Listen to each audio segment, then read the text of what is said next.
В Государственном институте спорта и физкультуры состоялось торжественное открытие месяца спорта и здоровья. Это масштабное событие, охватывающее все уголки нашей страны, традиционно проводится ежегодно и включает в себя серию спортивных соревнований и массовых мероприятий.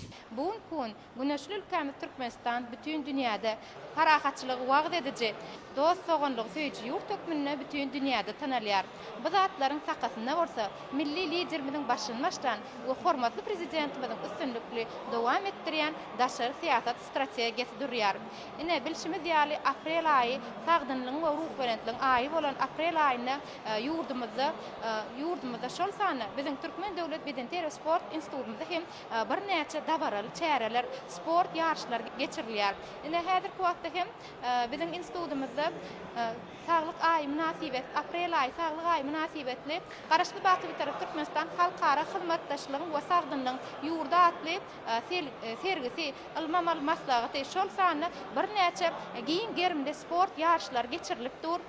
Biz muallimler hem taliplerimiz bilen bir hatarda şeýle sergilere almamal maslahatlary sport yarışlaryna gatnaşýar.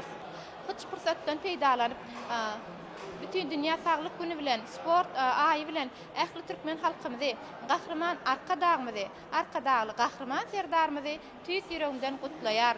Biz muallimlere işlemäne, döretmäge şeýle şertler döredip beren gahrman arkadagly gahrman serdarymyza köp sag bolsunmaý diýaryn. Goý gahrman arkadagly gahrman serdarymyzyň janlary sag bolsun, başlary dik bolsun, tutýan tutumly işleri elmydama rowaşlyklara weslensin.